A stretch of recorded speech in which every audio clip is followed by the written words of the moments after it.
Good evening, viewers, and a very warm welcome back to Prohor's Candid Talk. Today's episode is entitled Musings in Monsoon, and our guest this evening is multifaceted, renowned, bilingual author, academic, and as we shall see later in the program, visual artist, Kunal Basu.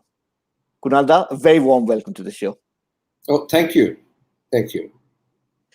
So Kunal da, I think it'll be nice, given that the large bulk, the large majority of Prohor's audience is Bengali, right?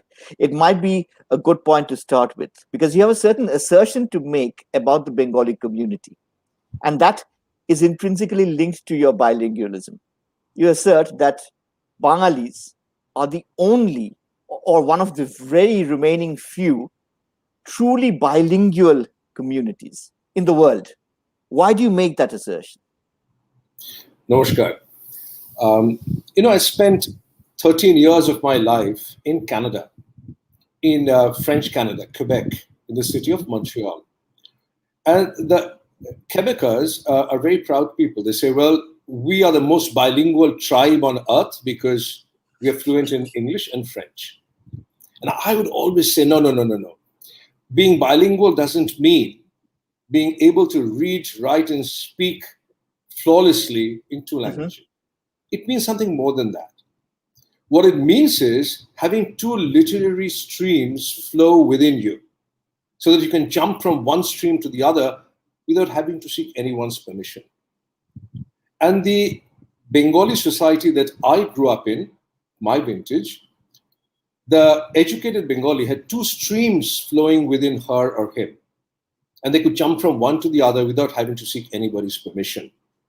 So I was lucky to have been born at a time in circumstances where I grew up with both languages without having to choose between the two.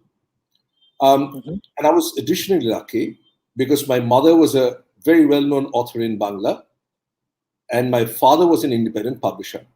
So I grew up with a house full of books, and some of which you see behind me. To my right, Bengali literature, to my left, English literature. Okay. And I never felt that I had to choose between Dickens and Bankim Chandra. In fact, when I was young, I only read in Bangla. I had an aversion to reading in English. Okay. And for a fair number of years, I thought that Dickens was a Bengali because I had read all Dickens' books, or most of his books, in translation, in Bengali. Yeah. I'd read Shakespeare first in Bangla. So in my mind, they were Bengali authors. Our bilingualism, Bengali bilingualism, is something that I'm very proud of, and something which I do not want our generations following us to lose at all. To lose, yeah. Right? And this is something that we'll come back to later in the program. Talk to the viewers about your first literary outpourings. Were they essays? Were they poems? Were they short stories? When did this sort of emanate within you? There are very few Bengalis who have not written poetry. So obviously the first was Bangla Kavita, and very bad Bangla Kavita, I must say. Bangla Kavita, which I've carefully hidden away in a trunk somewhere. And I will mention explicitly in my will that the day I die, they should be burnt. No, for me, it was not essays. For me, it was short stories and also full-length novels. You see, I always wanted to write. But my primary impulse was that of an artist. I wanted to be an artist first, an actor second, and an author third. Okay. But as it turned out, the twists of fate, I became an academic first, and then I became an author. But to be the fascinating part of sort of writing for me was I never wanted to be a Sunday writer. I never wanted to be a person who took up writing as a hobby. Now, I'm not saying that it's not a worthwhile pursuit, and for many individuals in this world who have a primary vocation and are busy doing all kinds of very important things, the only time they may have is during It's the holidays. weekend. Yeah. Yes. But I never dabble in anything. And I felt that at the time in life when I become ready to write, then that's all I would do. Or that would form the bulk of my expression. Okay.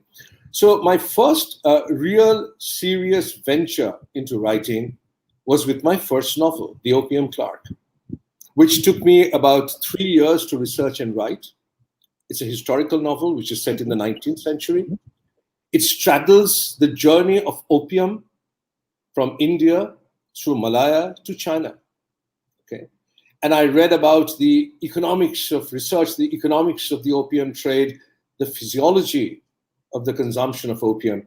The funny thing, Avik, is the time when I was writing it, I was in Canada. I was a professor at McGill University in Montreal. And I was a professor of business, which was the subject in which I'd done my PhD. But I would go to the library and take out books about consumption of opium and what the physiology of an opium addict was.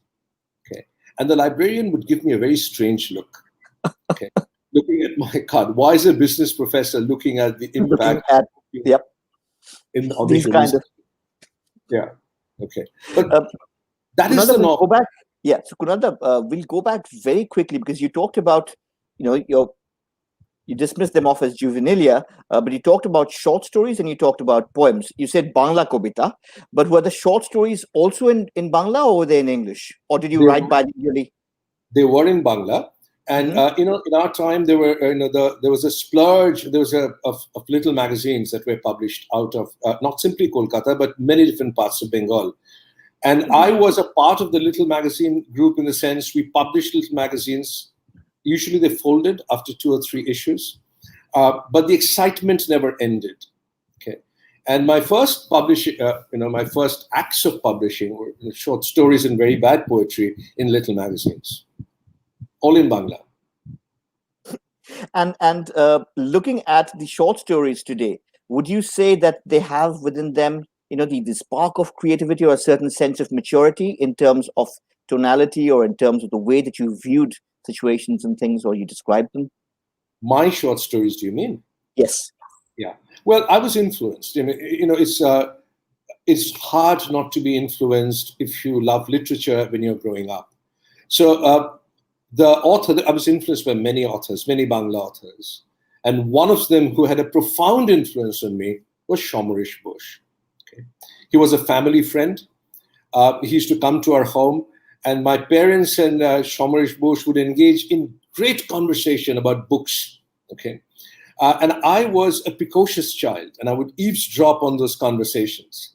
And I would form my opinion. So very much in the veins of Shomarish Bush, of social realism, sort of those were my impulses in the early years of writing short stories. I've lost most of them. I wish I could go back now, if I had the time, to sort of trace a personal trajectory of sorts.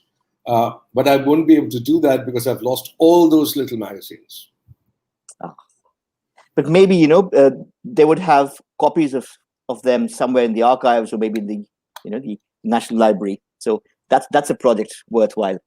Right. Going on to your second and following novels after The Opium Clerk, was there anything specific about history, the romance of history or the calling of history, that up until much later in your literary career, many of these are what would be called in the genre, right, in the shelf, historical fiction? Yeah. Look, Avik, there's no denying that, at least I don't want to deny, that my first love was history. In school, that was a subject that completely had me spellbound. And if I was intelligent, then I would have studied history as a formal discipline in college. But I wasn't. I studied subjects that did not have that passionate appeal to me. But that's a completely different story. So the love of history remained with me and remains with me. Okay. So I've written 4 historical novels: The Opium Clerk, The Miniaturist, Racists, and The Yellow Emperor's Cure. But even in my contemporary novels, both in English and in Bengali, there are strains of history that make their presence felt. For example, in Kolkata, which is a contemporary novel set in Kolkata, but it tells the story of a person who is a 3rd-generation refugee who actually sneaks in the borders from Bangladesh and comes. So there is that contemporary history there as well. Okay. So I think my heart still bleeds for history, and I've chosen my fiction, at least some of my fiction, to manifest that. Going to, amongst all of your historical fiction works, not surprisingly, because I sort of dabble in that a little bit myself, my personal favorite is, of course, The Miniaturist. And there's something that you mentioned to me months ago, before the lockdown, before the pandemic outbreak. And you said you were fascinated not just by the times, not just by the mores, but also about the language in itself. And you wanted to develop and accentuate and articulate what kind of a language they would be talking in. Obviously, they would be talking in Persian, and then somehow miraculously transpose that into English. Talk to us about that journey, because that's absolutely fascinating for me. Well, let me take you back a bit in the journey of writing The Miniaturist. I don't know whether I ever told you, but the story of The Miniaturist appeared in my mind under very strange circumstances. After I finished writing The Opium Clerk, I wasn't planning to write a Mughal novel set in India. I wasn't. In fact, I was planning to write a novel about the disappearance of Netaji Subhash Chandra Bose, a fictional account, which bore no resemblance, or would have borne no resemblance to historical facts. Like many Bengalis, like many Indians, like many lovers of history, we are all fascinated by this strange disappearance, right?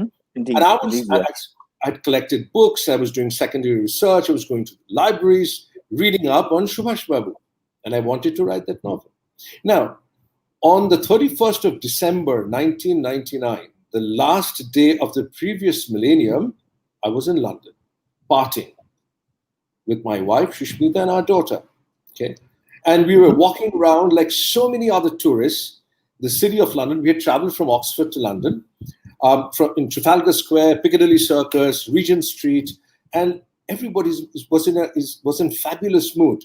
We were welcoming a new millennium. Yep. Strangely enough,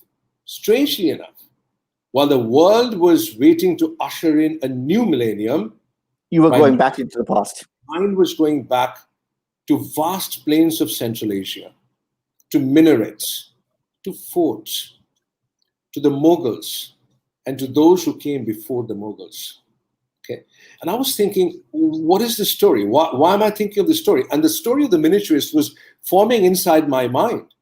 And so on the 1st of January, I dashed to this small little bookshop. It's an amazing antiquarian bookshop on Museum Lane, which is right across the British Museum.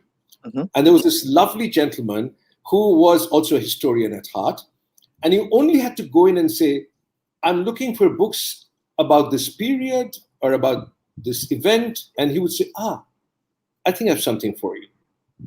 And he started bringing out books about Persian art, Indian miniatures, and Mughal miniatures and things of that nature. And I went back to Oxford with a huge bag full of books. And my journey of researching The Miniaturist, writing The Miniaturist, started from there on. The language issue.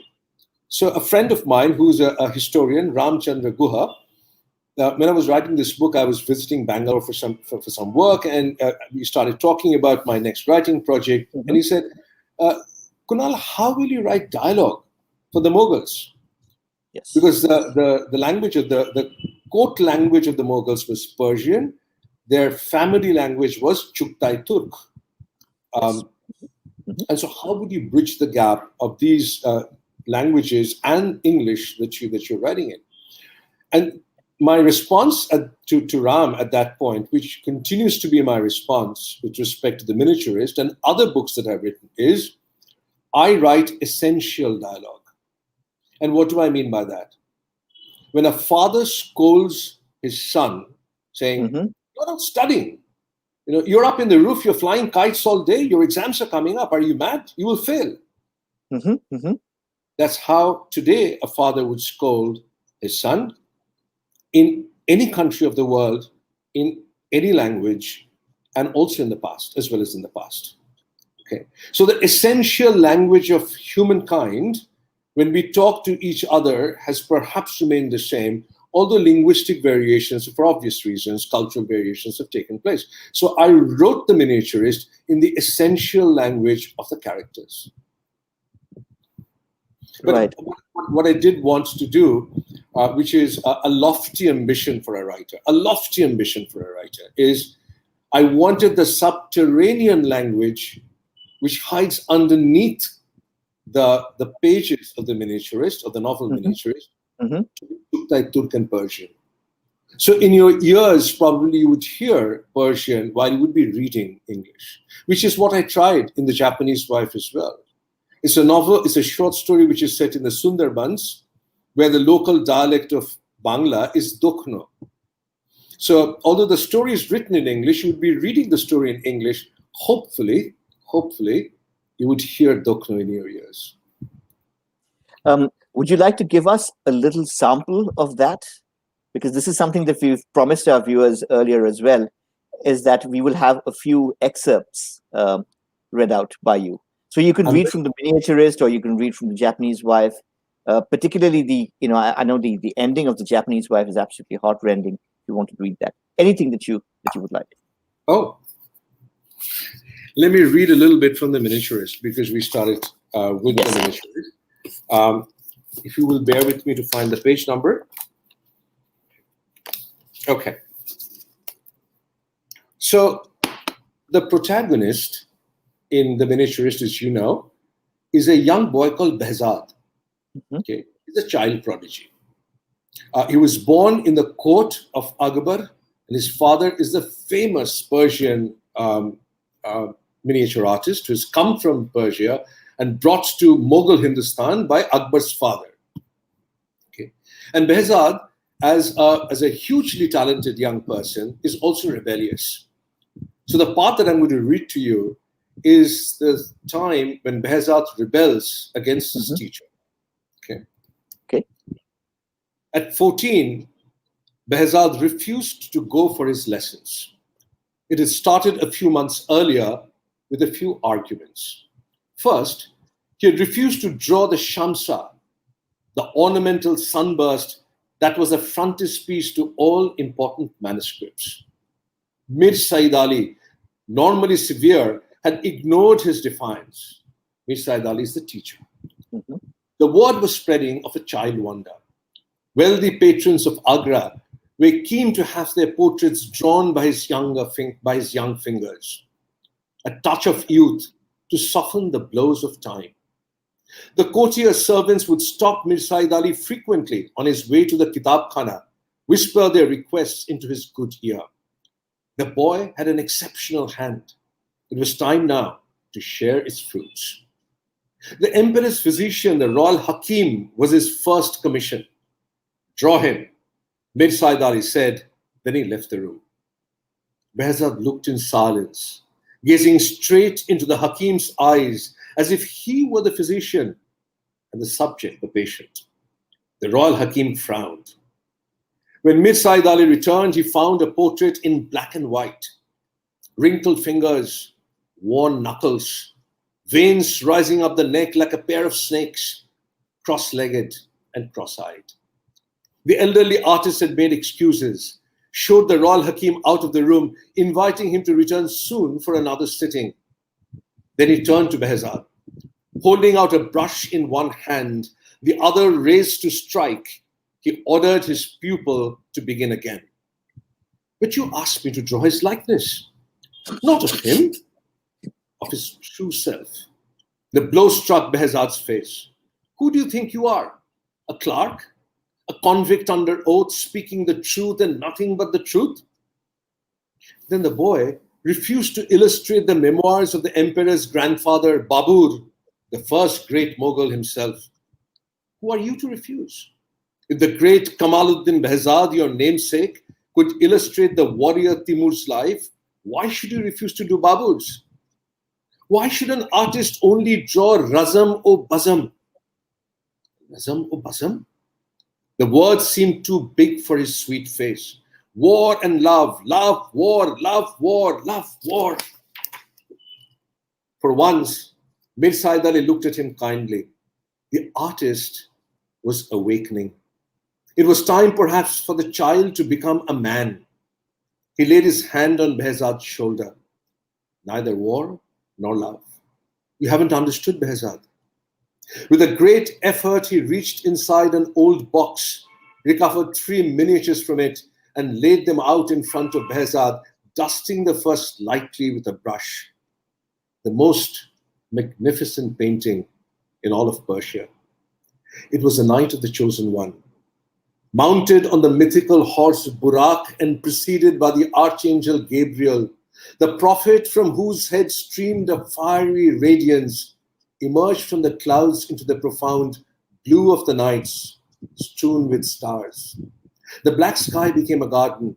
The earth swam far below him. Winged angels rushed to his company as he passed beyond the realm of this world.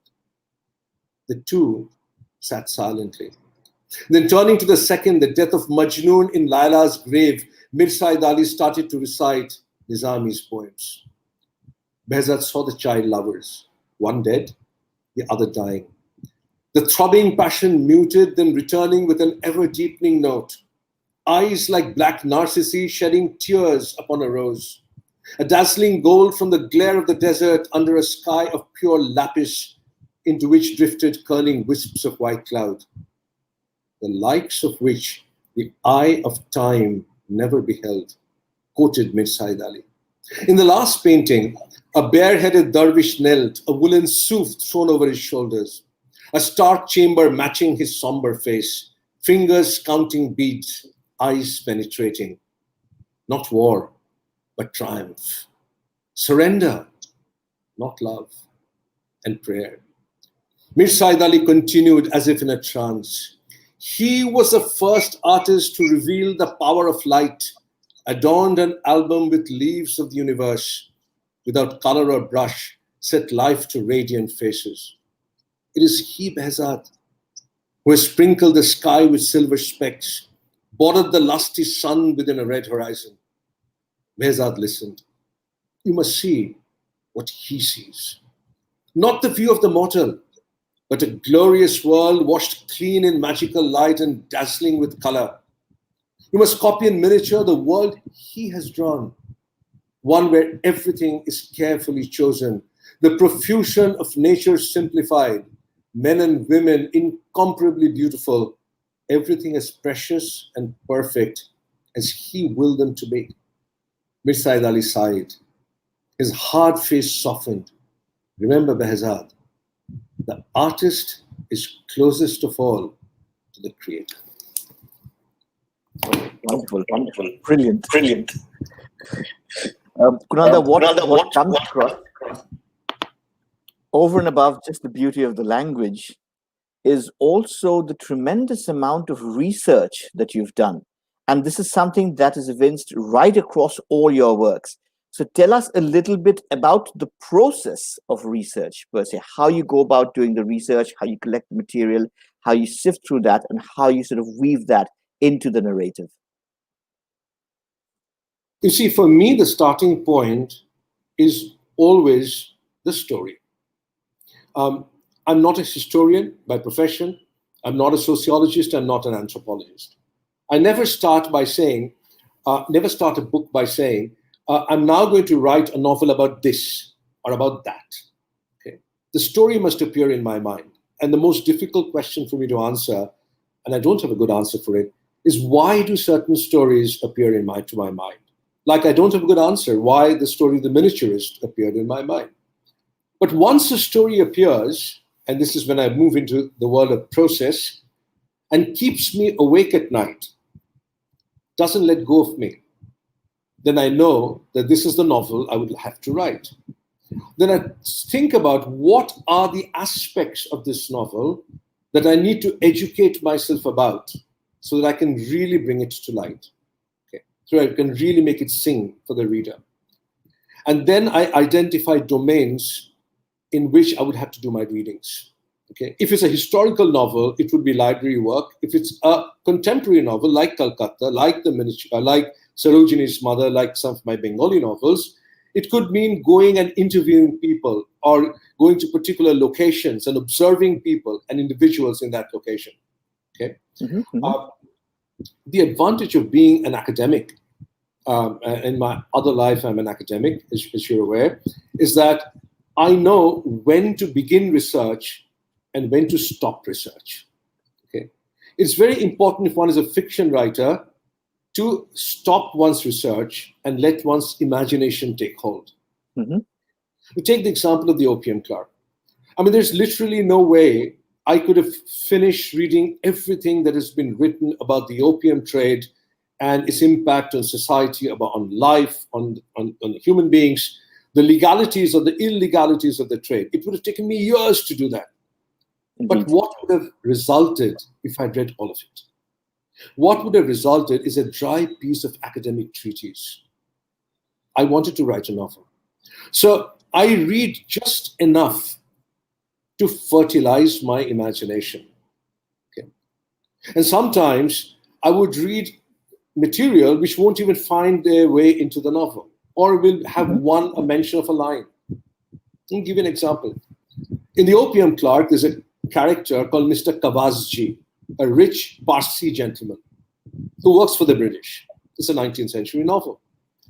And his private passion is collecting porcelain, Chinese porcelain, which was in huge demand at the time. So I started reading up about Chinese porcelain. Okay. And again, this is a huge field. Okay.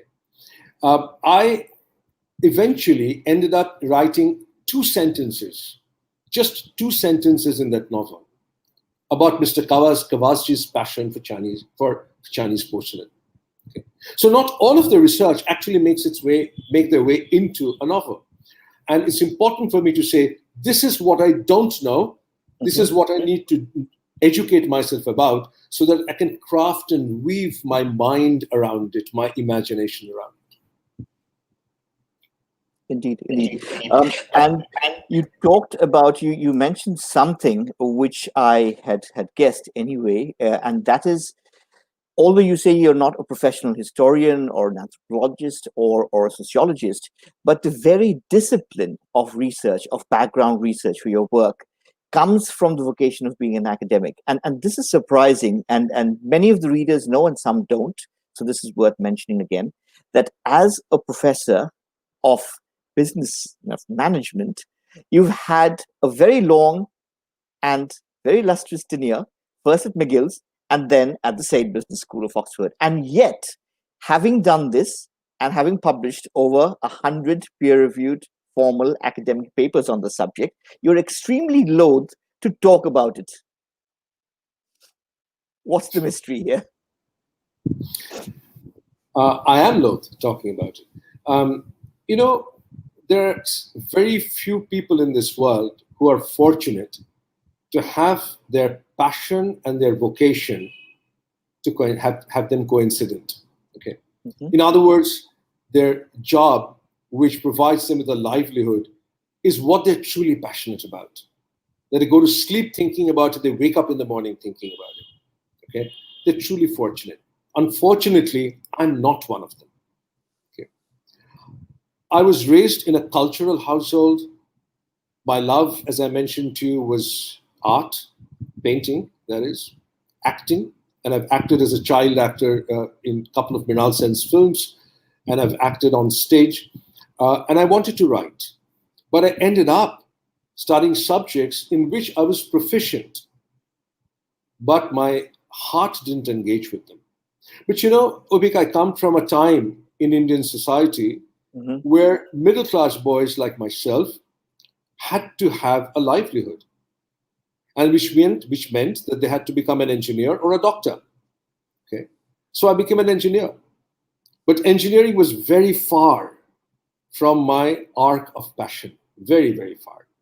But whatever I did it with diligence. I didn't want to let myself down. So I ticked the right boxes and ended up with a PhD, and I changed my field, became a professor, did my PhD in business after my master's in engineering in America, in the US, and then became an academic. And being an academic in a research university like McGill and then later at Oxford, one has to publish research, guide PhD students, do international conferences, which is what I did for 30 odd years. But my passion was deeply engaged in literature, not in management. Indeed. So, which is why my real life is my life as a writer. My shadow life is that of an academic. And I was wondering, right, if you at any point of time have contemplated having the shadow life come to the fore. I'm not for a moment suggesting that you write an easily accessible, engaging airport book on business, but perhaps having academics being portrayed as the protagonist or principal characters, or maybe an Oxford novel along, something like Javier Marias had done with All Souls. Have you ever thought of that? Well, many years back, I thought of writing a detective novel set in Oxford, but I don't. That is a genre which I don't normally gravitate towards. But as a writer, never say never. It is possible that at some point I may write a novel which is set in the world of academia, in the world of researchers, and have, as you mentioned, a professor as a protagonist. It hasn't happened yet. Everything waits for a story to appear in my mind. And let me give you an example. My agent in the United Kingdom and my UK publisher, for many years, has said to me, Kunal, you are a Kolkata boy. Why don't you write a Kolkata novel? But it took me a very long time to write a Kolkata novel, which was Kolkata. And then I wrote another one called Sarojini's Mother. I wrote a Bengali novel called Rabi Shankar, which are all Kolkata novels. And then I've recently written a Bengali novel called Angel, which is also set in Kolkata. Okay. Yeah. And my answer to them was, and which my answer to an academic, a novel set in the world of academia, is that I have to wait for a story to appear in my come mind. To you. Indeed. When it does, then I will write it. Wonderful. We're definitely looking forward to that book. Kunal, you talked about the fact that when you were researching for the Opium Clerk, you would go to the library and get very suspicious looks thrown at you because the subject that you were researching was far removed from what you were actually teaching. I think that pales in comparison to the beginning of your research with respect to Kolkata, because there was a similar situation, right? And you met a particularly informed, influential person, and you had a request. So tell the viewers about that very strange beginning of that book and the research therein. Because you probably know, for a long period of time, I never owned a car in Kolkata, and it was a deliberate. A decision was taken deliberately. I like walking around. I walk to all parts of the city, and if I have to go somewhere in a hurry, I probably, travel on an Uber or something like that. Okay, but I walk everywhere at all different times of day and night. And one day, walking around Sutter Street, which for those of you who know Kolkata would know, that is around the Indian Museum area, where there are small little hotels where backpackers, usually foreign backpackers, come and put up. And I was walking around that area and I saw a number of young men, very good-looking young men, sitting on motorcycles outside these lodges, smelling of perfume, gold chain, expensive watches. And it piqued my curiosity. So I went into a juice shop and I chatted up the owner, and I said, "Well, who are these people?" And he said, "They're tour guides. So when people come here, they take them to different places, Shantiniketan, Dakshineshwar, Puri, and people like that, places like that." I said, "Well, what else do they do?" And this guy said, "Well, if they want drugs, they can provide them. They can procure, right?" I said, "What else do they do?" And then he said, well, if they want some other services, they might be able to provide those services. And I knew there was a story in there. I knew that the services that they were talking about were sexual services. Men providing these services. So in other words, they were gigolos. They're providing services to visitors. And I said, I'm a thoroughbred Kolkatan. I was born and raised here. I think I know the city like the back of my palm. Actually, I don't. Nobody does. The city has many faces, but this is a face that I've never seen. And so I started getting obsessed about the world of the gigolos. Now, the biggest problem was, how on earth does one meet one? You can just walk up to somebody and say, hello, Mr. Gigolo, can I have an interview with you? Okay. So how does one do that? So I met Shunil Gangopadhyay, who I knew, and I said, Shunilda, can you introduce me to a senior policeman? Maybe the police can help me. And Shunilda picked up the phone and called Gautam Mohan Chakraborty, who was then the police commissioner in Lal Bazar. And this part I have to tell you in Bangla. So Shunilda called Gautam Mohan Chakraborty and said, Gautam, Kunal ke pathachchi. Eta kono criminal case na. Very fortunately, the police commissioner had read a few of my books, and he said, yeah, I would love to meet him, have a cup of tea with him. So ask him to come to Lal Bazar. So I went to Lal Bazar to meet him. The police commissioner's office, which is, if you've been there, is very impressive. It's a huge office, with photographs of police of commissioners from way back from British times on the walls. And he served me Darjeeling tea, and he said, "How can I help you, Mr. Basu?" Very serious. And my first line to him was, "Actually, I'm looking for a few gigolos." And to his credit, he did not bat an eyelid. I'm sure he had faced many strange requests in his time, but this had to be one of the strangest that he had ever faced. And he said, "Well, it's kind of difficult, but I will try and help you. I'll introduce you to some officers who deal with trafficking issues." And eventually, I took the police route. I met with the young men who are engaged in that profession, and over 2 years, became friends with many of them. Visited their homes, met their families, had extensive conversations, not simply about the work that they do, but life, philosophy, what have you. Okay. Let's talk about the tour guide, right? Because the tour guide, in the shape and form of Elvis Presley, makes a delightful appearance in your latest English novel, which is Sarojini's Mother. So there is clearly, it's interesting because, even having read the book and reviewed it, I didn't see the very tenuous but necessary connection. The moment you said tour guides, I said, all right, that's Elvis, in a way, right? So tell us about, the genesis of Sarojini's Mother and the themes because it is a layered, nuanced novel, and the themes that you were exploring. When I was in my early 20s, traveling to America as a graduate student from India, I would be often on airplanes, and I would see airplanes full of many seats occupied by infants in bassinets.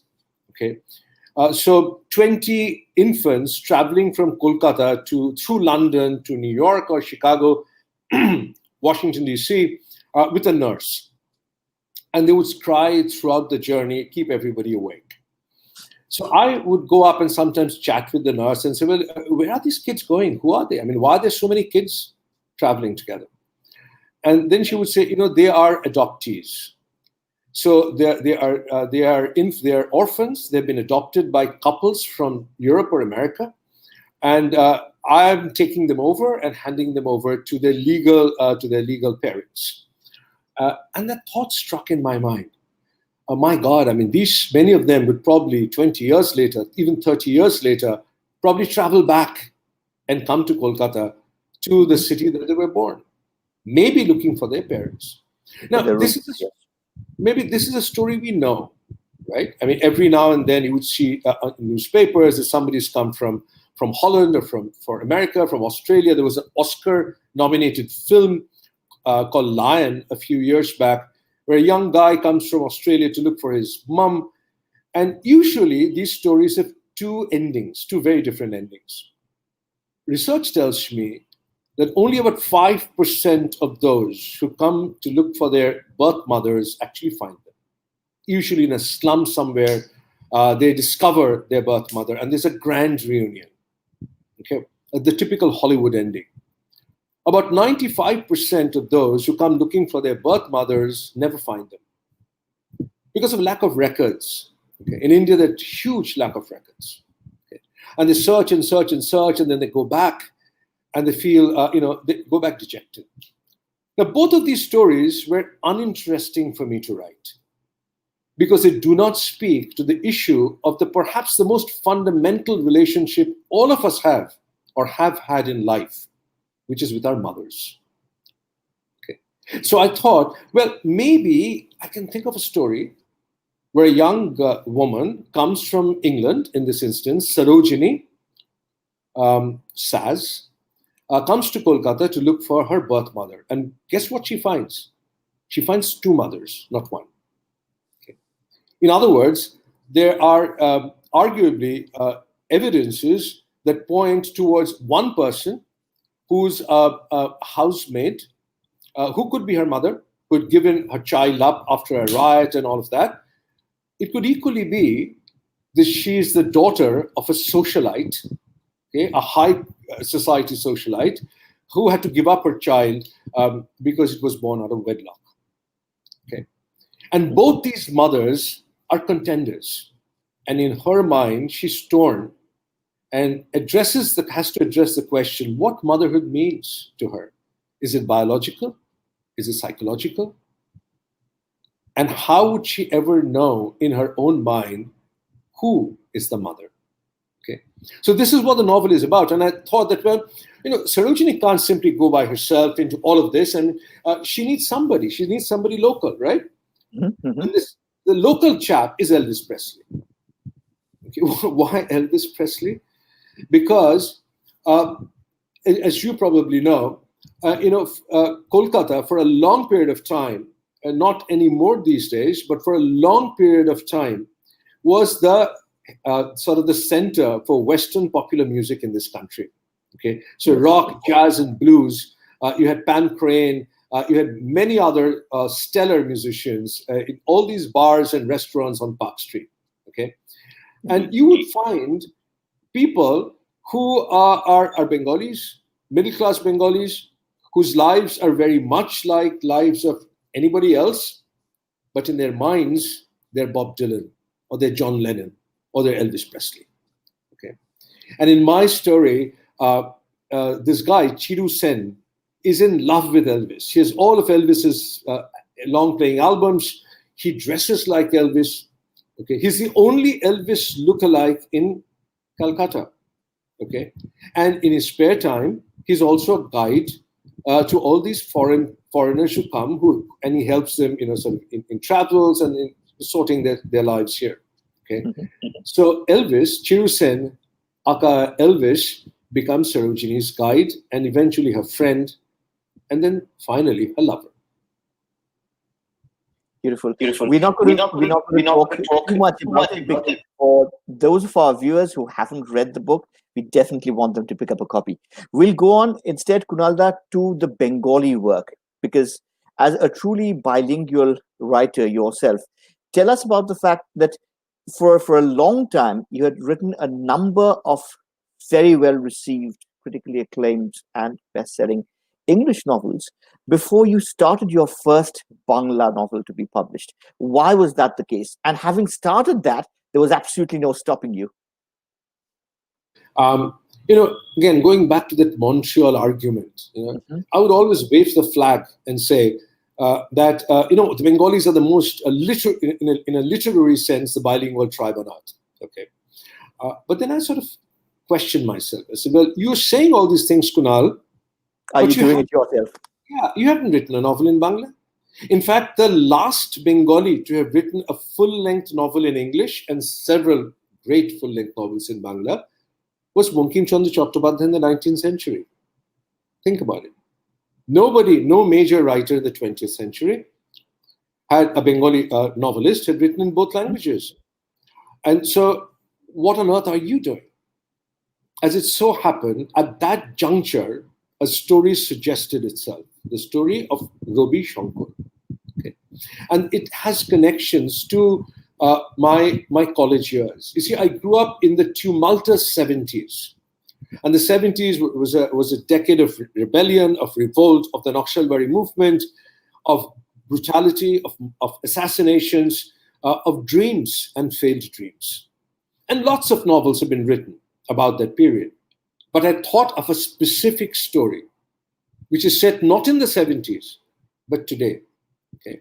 When an ex-Nakshal, Robi, who has traveled, who was a very active member of Naxalbari movement, who then goes to England, becomes a doctor, a very well-established doctor, decides to come back to India, as many NRI doctors do, comes back, and one day, when he's in Lake Market with his wife shopping for fish, he meets the person who was the police officer who had tortured him in custody. Okay. The police officer is retired. He's far below Robi. The police officer is called Shankar, who's far below Robi in socioeconomic standing. The statuses have reversed themselves. Okay. Mm-hmm. Now, no longer Shankar has the upper hand on Robi as he did in the 70s, as when Robi was a prisoner. Okay. Now, Robi is the affluent, upper middle class society icon, and Robi is just an ordinary pensioner. Okay. And Shankar is the ordinary pensioner. And Shankar weasels his way into Robi's life. Okay. He tries to become Robi's friend, and Robi's saying, why does he want to be my friend? What is common between us now? Okay. And I actually hate this guy. Why is he becoming a part of our family, trying to become a part of my family? Why has he become friends with my wife? Okay. What does he want from me? Okay. And this is about the debt of memory. What does Robi owe to the 70s and to his life before he became a doctor? Shankar will eventually make a request to him, but I'm not going to reveal to those who haven't read the novel what that request is or was. Absolutely. So Kunal, was wondering, would you like to read a small passage either from Robi Shankar or indeed Tejashwini or Shabnam? Oh, I would love to. This is a quick word about Tejashwini and Shabnam, which is my, as you said, once I started writing in Bangla, I couldn't stop. So I've written 4 novels on a trot. Tejashwini or Shabnam is the 3rd, the last to have been published. The 4th is ready, it's already printed, but the publisher is waiting for the COVID situation to ease itself before releasing it. And it might be actually released later this month. Tejashwini or Shabnam is a story which is set in Iraq. Eta Banglaয় boli. Bangla উপন্যাস কাজে বাংলায় বলি। Iraq 2009 পৃথিবীর জটিলতম যুদ্ধ। American marine ঘাঁটি গেড়েছে প্রাচীন Mesopotamia, সঙ্গে আন্তর্জাতিক প্রেস কোর। ডজন খানেক রিপোর্টারের মধ্যে নিউ ইয়র্কের উদীয়মান তারকা তেজস্বিনী রায়। তেজি বলেই কমান্ডার লুকে সেন দৃষ্টি এড়িয়ে যুদ্ধের আসল খবর খুঁজে বেড়াচ্ছে বাদামি চামড়ার ইন্ডিয়ান আমেরিকান মেয়ে, আর এই নিয়েই নিত্য নৈমিত্তিক সংঘাত। ল্যান্ডমাইনে ঘায়েল সৈন্যদের রিপোর্ট পেশ করে আর্মি ক্যাম্প থেকে বহিষ্কৃত হতে হয়েছে পর্যন্ত, তবুও হাল ছাড়েনি তেজ। এদিকে অ্যারেবিয়ার বধ্যভূমিতে পৌঁছেছে আরেক আগন্তুক, সুন্দরবন থেকে পাচার হওয়ার শবনম। 25 বয়সে চাকরির লোভ দেখিয়ে কাজের বাড়ি পাঠিয়ে দিয়েছিল ওকে, হরিয়ানার ব্রথেলে, সেখান থেকে দুবাইয়ের নাইট ক্লাব, শেষমেশ ভয়ঙ্কর এক মানুষ কেনাবেচার বাজারে। বহু তঞ্চকতার শিকার, এখন সে যুদ্ধের পণ্য, মেরিন ক্যাম্পের বেলি ডান্সার। 2জন বাঙালি মেয়ে, তেজস্বিনী রায় এনআরআই, সিএনএন এর মতো কোনো একটা বিখ্যাত সংবাদ মাধ্যমের জার্নালিস্ট, এসেছে ইরাকে যুদ্ধ কভার করতে, আর শবনম ওকে পাঠিয়ে দিয়েছে ওর ইচ্ছার বিরুদ্ধে সুন্দরবন থেকে, হচ্ছে ট্রাফিক। এই তেজস্বিনী আর শবনমের মধ্যে একটা অদ্ভুত বন্ধুত্ব সৃষ্টি হয় যুদ্ধের পটভূমিকায়, আর এই বন্ধুত্বকে নিয়েই উপন্যাস তেজস্বিনী ও শবনম। আমি যে ছোট্ট অংশটা পড়বো, এটা খুবই ছোট অংশ পড়বো, যেখানে তেজস্বিনী বা তেজো প্রথম শবনমের সঙ্গে দেখা হয় তার। সহস্র কোটি তারার আকাশে মরুভূমির চাঁদ উঠেছে। তার কাঁটার বেড়ার বাইরে মেঠো রাস্তা ধরে কিছু দূর এগোলেই শুকনো খটখটে ক্যানাল। ব্রিজ পার হয়ে নিমরুদের ভাঙা দেওয়াল টপকে ভেতরে ঢোকে তেজো। স্তূপীকৃত পাথরের চাঁই সাবধানে পাশ কাটিয়ে প্রাসাদের ভগ্নাবশেষের দিকে এগোয়। প্রাসাদ মানে রাজা অসুর নাসির পালের বাসস্থান। আদিম অ্যাসিরিয়াকে ভুলে গেছে পৃথিবী। মাথার উপরে হাত তুলে দাঁড়িয়ে আছে মার্বেলের কলম। তখনই বালির পাড় ভেঙে বয়ে গিয়েছিল জলপ্রপাত। তখনও বাইবেল লেখা হয়নি। মালবেরি গাছের গন্ধ পাওয়া যেত লাগোয়া বাগান বাড়িতে। এখানে অতিথিদের মদ আর মাংস দিয়ে আপ্যায়ন করা হতো। আপ্যায়ন করত কৃতদাসীরাই। 30 ফুট উঁচু লামাসুর সামনে সে দাঁড়ায় তেজো, অ্যাসিরিয়ানদের দৈত্য সম দেবতা। দৈত্যর মতোই সংহার করেছি, বড়াই করেছিলেন অসুর নাসির পাল। ফলকের উপর খোদাই করে লেখা আছে সেই সব ভয়ঙ্কর কীর্তি। পুড়িয়ে মেরেছি শত্রুদের, হাত পা নাক কান কেটে বালির গহ্বরে কবর দিয়েছি শিশুদের। যোদ্ধাদের অন্ধ করে মরুভূমির সমুদ্রে ভাসিয়ে দিয়েছি। এক কণা জমিও ছাড়েনি।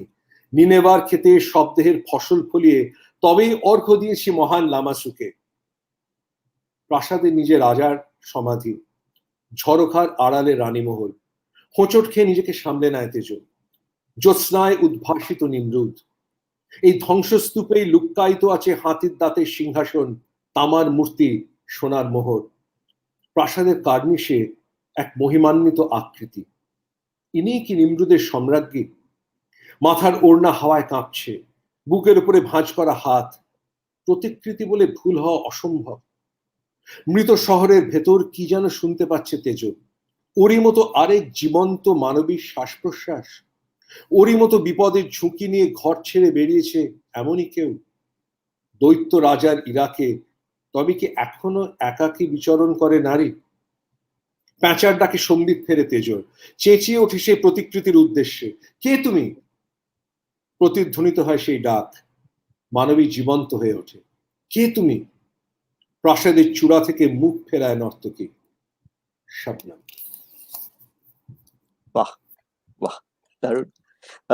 Kunal, there's so much more to discuss with regards to your Bangla work, but if we do that, we will not be doing justice to another facet, and this is going to come maybe as a surprise to almost all our viewers, or a very large proportion of our viewers, and that is your work in the visual sphere. Now, everybody who's read your book knows that your style is extremely visual.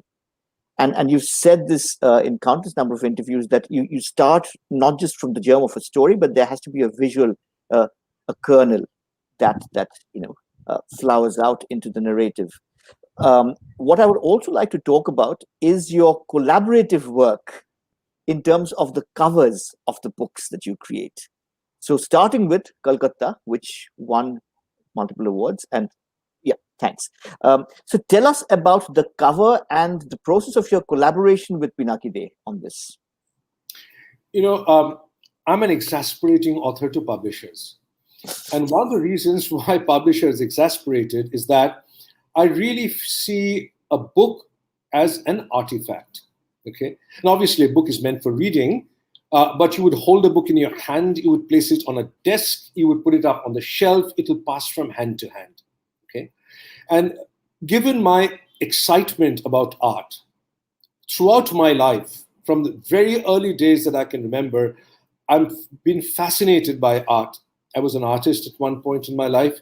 So if the book jacket is not to my taste, my view to publishers is, my dictum to publishers is that the book will not be published. It first has to pass me, and then it will be published. And I was very fortunate that many years back, I met a young designer who's also an academic, an English lit academic, called Pinaki De.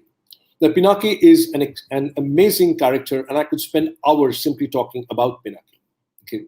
But we forged a collaboration.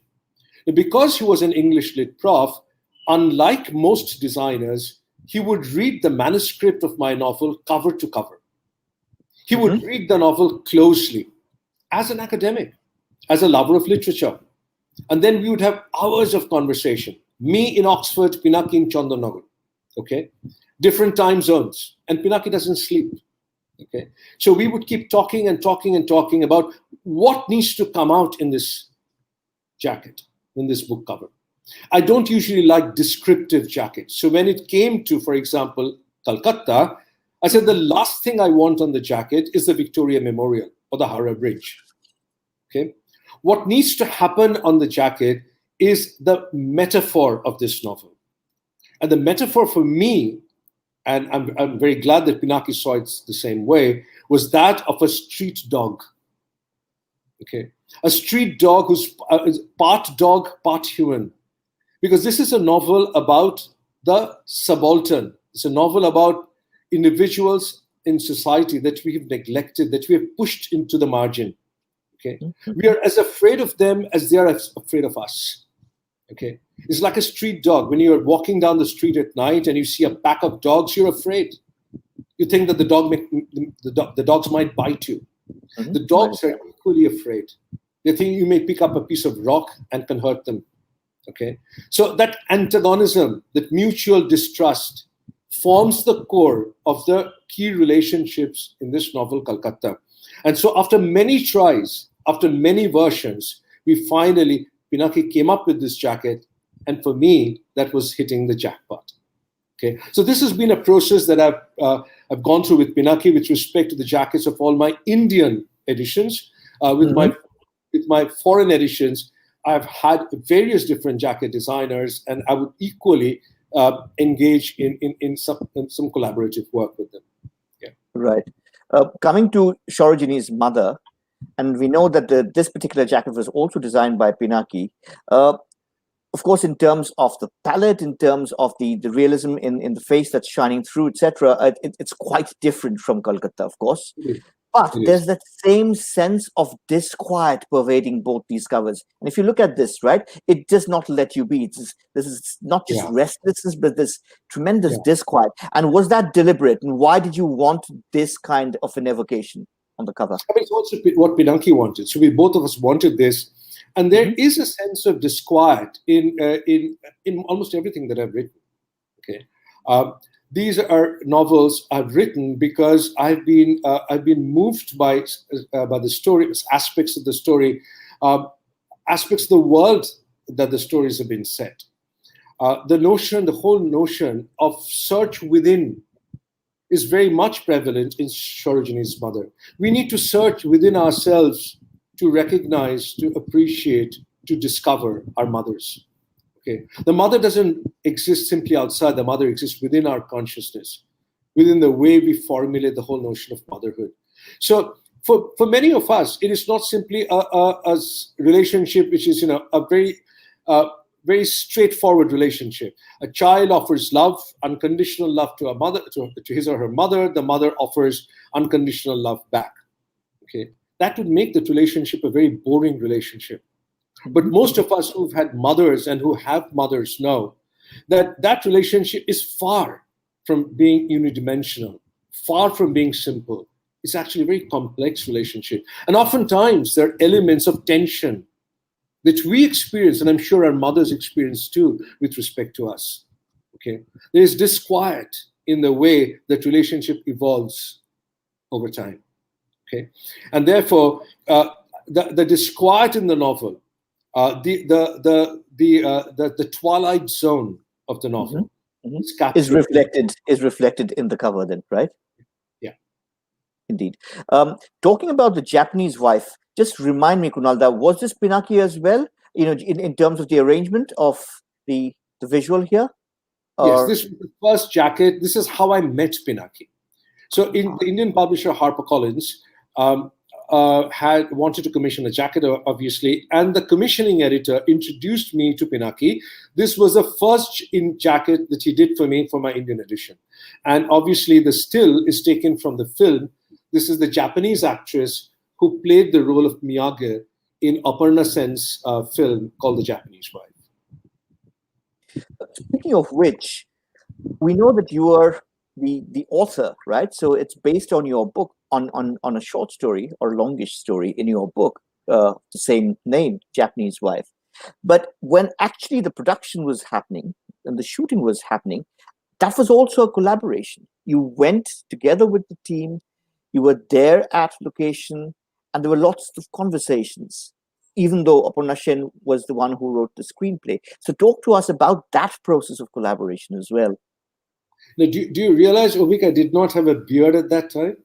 I do. I was Yeah. about to remark on it, and then I thought, nah, And you would have also noticed that all my hair wasn't as white as it is now, which tells you that the film was released in 2010. It was shot in 2009. The collection of short stories, The Japanese Wife, came out in 2008. And when Aparna Sen decided to make the film, I actually wanted to disengage from that creative process because I did not want to stand above her shoulders and cast my gaze into her work. Because I really feel that there is an artistic separation between writing a story and bringing the story to screen. So we would have conversations, and our conversations were more about the sensibilities of the story.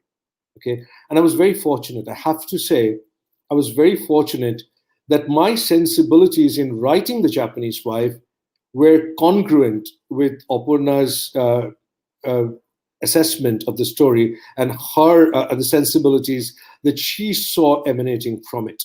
Okay, it would have been a problem if there was divergence, if they were different. Okay, and this is the luck of the draw for writers. Now, some of my current works are also in the process of being made into films. So I may get as lucky as I was for The Japanese Wife. I might not be as lucky. Okay, but certainly for The Japanese Wife, I engaged in long conversations with the director prior to the film, during the filming of this project. I also visited the locations, but for most of the time, when The Japanese Wife was being shot, I was doing a literary residency in Australia.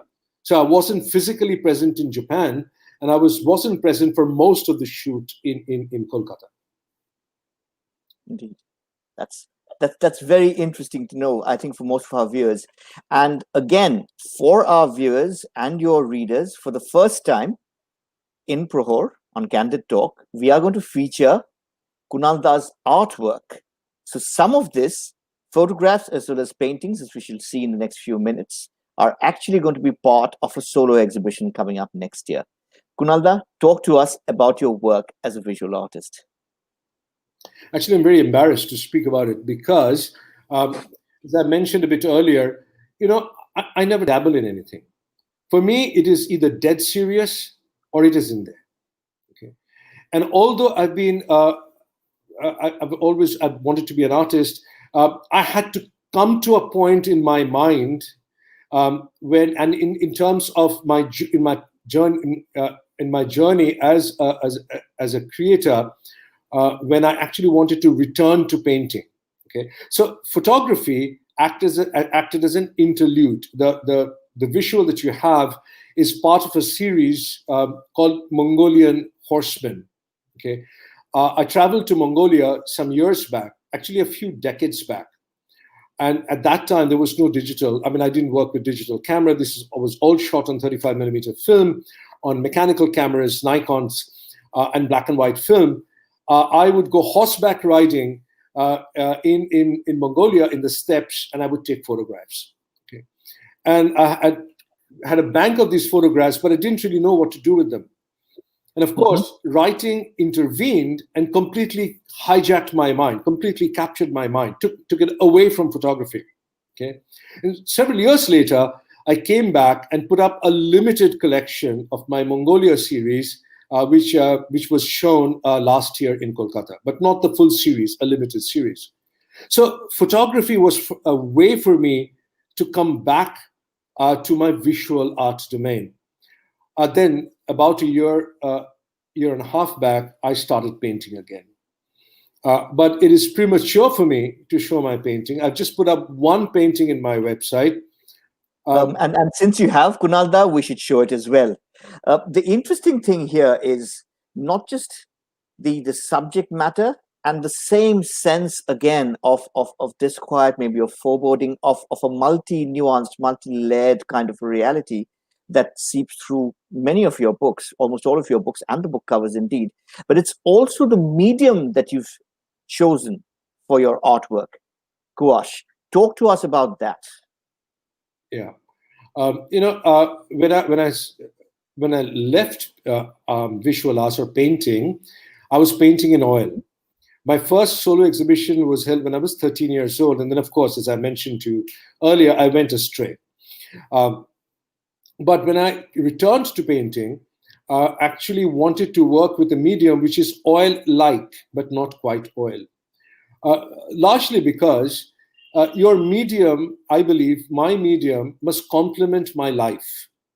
In other words, my life as a practicing writer, which takes up 10 to 12 hours of my day, every day. I write 10 to 12 hours every day of the week, every day of the month, except when I'm traveling. And when I'm doing my art, oil becomes a difficult medium for me to work with, or a complicated medium for me to deal with, because the drying times are different. There's humidity in Kolkata, and it doesn't quite work into my life, whereas gouache does. Okay, and I get an oil kind of an effect when I work with gouache, which is a water-based paint for those of you who may not know, and I work with gouache on handmade paper. This is one of the paintings, the only one that I've chosen to put up on my website, one of a series called The Universe and I. For me, a piece of painting is not simply an exercise in graphics. It is an exercise, an expression of my mind, an expression of my sensibilities. And the notion of the universe has perplexed me and puzzles me all the time. What is my relationship with this universe? We talk about civilizations. I'm excited by history. Where do I fit in? Do I not fit in at all? Am I somebody who's just passing by? Am I something who's simply an observer? Am I an inconsequential part of the universe? Okay. Where do I fit in, or do I not fit in at all? These are the kinds of musings that led me into the series called The Universe and I. And therefore, it has aspects and elements of things that I dream of, things that I see, things that I fantasize. And that's about what I can speak about. Hopefully, my writing will release me from its vicious grip and allow me to complete this series and show it sometime next year. Wonderful, Kunalda, and we'll all be very, very eagerly waiting that particular exhibition. On that note of visual artistic musings, we've gone well over time. We'll probably conclude our Candid Talk episode here, which is Musings in Monsoon. Kunalda, it's been absolutely wonderful, absolutely fascinating, as always, talking to you and sharing your views and your life story and your artistic views with Prohor users. Viewers, I hope that you really enjoyed this Candid Talk episode. I know that there were still some questions that we were not able to answer, and maybe at a different point in time, maybe next year, with more books out and the painting exhibition on show, we would love to have Kunalda back with us for another episode. And same time next week, we are back with the next episode of Candid Talk. Till then, stay safe, stay indoors. God bless. Thank you and good night. Namaskar. Thank you.